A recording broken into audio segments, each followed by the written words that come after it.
ఓం నమో నారాయణాయ. వారాహి అమ్మకు నమస్కారం చేసుకుంటూ అమ్మవారి దయ ఆమె చల్లని చూపులు మనందరిపై ఉండాలి అని చెప్పి మనస్ఫూర్తిగా కోరుకుంటూ ఈ రోజుటి వీడియో స్టార్ట్ చేస్తున్నాను ఫ్రెండ్స్.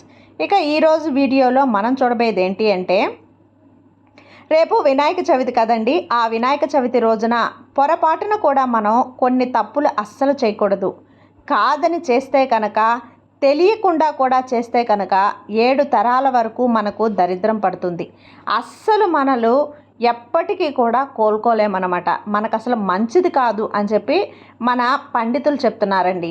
మరి ఈ వినాయక చవితి రోజున చేయకూడని ఆ తప్పులు ఏంటో ఇప్పుడు మనం ఈ వీడియోలో పూర్తిగా తెలుసుకుందాం. వీడియో స్కిప్ చేయకుండా చూడండి ఫ్రెండ్స్, పూర్తిగా అర్థమవుతుంది. అంతకంటే ముందు వీడియో కనుక మీకు నచ్చినట్లయితే లైక్ చేయండి, అలాగే సబ్స్క్రైబ్ చేయండి, మరికొంతమంది భక్తులకు షేర్ చేయండి.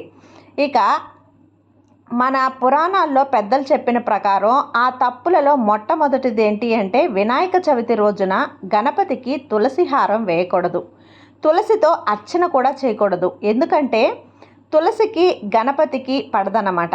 ప్రతి పూజలో కూడా తులసి ఉంటుంది, కానీ సందేహం అయితే రావచ్చు. కానీ ప్రతి పూజలో కేవలం ఒకే ఒక్క తులసి ఆకును సమర్పించాలి.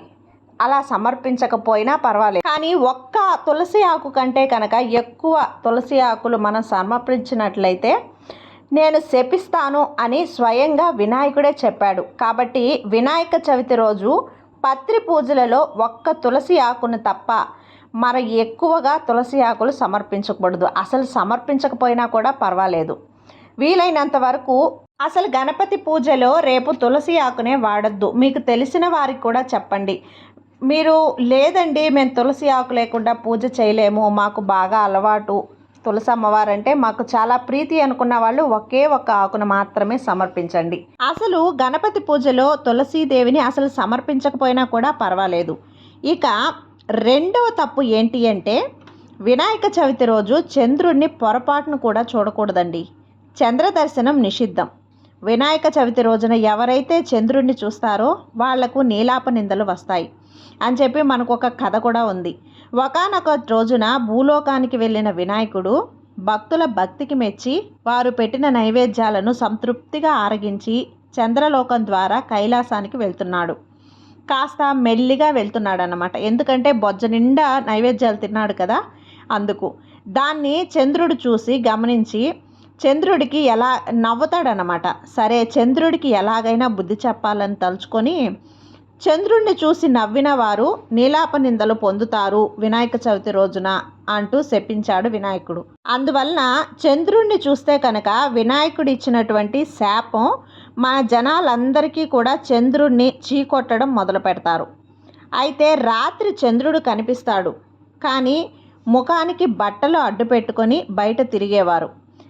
ఇటువంటి పరిస్థితులన్నీ కూడా చంద్రుడు సిగ్గుపడి సముద్రంలోనికి వెళ్ళిపోతాడు. దాంతో రాత్రి వెలుగు వచ్చేంత వరకు చంద్రుడు కనుమరుగైపోతాడు. ఔషధ మూలికలు ఇవన్నీ కూడా చంద్రకాంతిలోనే చేసుకుంటారు. కాబట్టి సముద్రాలను కూడా చంద్రుడి మీదనే ఆధారపడ్డాయి. ఆ చంద్రుడు మాయం అవ్వడంతో ప్రజలు ఇబ్బంది పడ్డారు.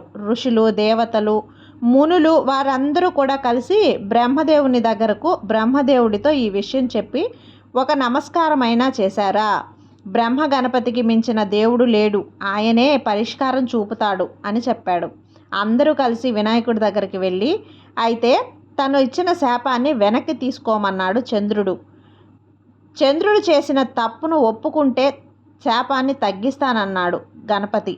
దాంతో దేవతలందరూ కూడా సముద్రంలో ఉన్న చంద్రరానికి విషయం చెప్పి చంద్రునితో సహా వినాయకుడి వద్దకు వెళ్ళి చంద్రుడు తాను చేసిన తప్పును ఒప్పుకొని క్షమించమని అంటాడు. ఇలా పశ్చాత్తాపం చెందిన చంద్రుడికి విఘ్నేశ్వరుడు కొన్ని విధాలుగా సూచించి తర్వాత సూర్యుడు వెలుగులు తీసుకొని ప్రపంచానికి వెలుగునిస్తున్న నీకు అంతా అహంకారమా, ఒకరి మీద ఆధారపడి ఉన్నవాడివి నన్నే అంటావా, ఇప్పటికైనా బుద్ధి వచ్చిందా అని స్వామి ఆయన తప్పును ఒప్పుకునేలా చేస్తాడు. ఆనందంతో చంద్రుని తల మీద పెట్టుకొని చంద్రుడు పూర్తిగా మారాడన్న ఆనందంతో వినాయకుడు నాట్యం చేస్తాడు. అప్పుడు వచ్చింది, నాటి నుంచి గణపతి అవతారం చంద్రుడి తలపై ధరించాడు కనుక గణపతి బాలచంద్రుడయ్యాడు. చంద్రుడికి ఇచ్చిన శాపాన్ని పూర్తిగా తొలగించకూడదు కనుక శాపాన్ని వినాయక చవితి రోజు మాత్రమే పరిమితం చేస్తూ ఏ రోజైతే నువ్వు నన్ను చూసి పరిహసించావో ఆ రోజే నీకు వినాయక చవితి రోజు ఎవ్వరూ కూడా నిన్ను చూస్తారో వారికి చేయని తప్పులకే నీలాప నిందరు ఎందరో పడతారు. చంద్రుడికి ఇచ్చిన శాపాన్ని ఆ విధంగా తగ్గించాడు. మహాగణపతి కాబట్టి వినాయక చవితి రోజున ఎవ్వరూ కూడా చంద్రుణ్ణి చూడకూడదు. పొరపాటును కూడా చూస్తే నీలాప నిందలు వస్తాయి. పొరపాటున చూస్తే శమంతో పాఖ్యానం కథ వినాలి. ఈ వినాయక చవితి రోజున పాలవెల్లి కట్టకుండా వినాయకుడిని పూజించకూడదు. అలా పాలవెల్లి కట్టకుండా పూజ చేసిన ప్రయోజనం కూడా ఉండదు. వినాయక చవితి రోజు మట్టితో చేసిన గణపతిని విగ్రహాన్ని మాత్రమే పూజించాలి. మనం ఈ ప్లాస్టర్ ఆఫ్ ప్యారిసు వీటితో చేసిన గణపతులందరినీ కూడా పూజించకూడదు. గణపతి విగ్రహాన్ని కొని తెచ్చుకునేటప్పుడు కొన్ని గుర్తులు చేసుకోవాలి. ఎటువంటి గణపతి విగ్రహాన్ని పూజించాలి అనే విషయాన్ని బ్రహ్మదేవుడు ఒక శ్లోకం ద్వారా చెప్పాడు. తెల్లని పంచె కట్టుకొని 4 భుజాలతో ప్రసన్న వదనంతో అంటే చిరునవ్వులతో ఉన్న గణపతి విగ్రహాన్ని తెచ్చుకోవాలి. అంతేకాని కోపంగా ఉన్న కనిపెట్టిన కానీ ఇలా సినిమాలకు సంబంధించి ఇలాంటి గణపతులన్నీ కూడా తెచ్చుకోకూడదు. అలాగే మనం పూజించే గణపతికి ముఖ్యంగా బొజ్జ ఉండాలి. అలాగే స్వామి దగ్గర ఎలుక ఉండాలి. యజ్ఞోపవీతం ఉండాలి. గణపతి ఏకదంతుడై ఉండాలి. అలా జాగ్రత్తగా వినాయకుడి బొమ్మను చూసి తెచ్చుకొని పూజించుకోండి. అంతేనండి.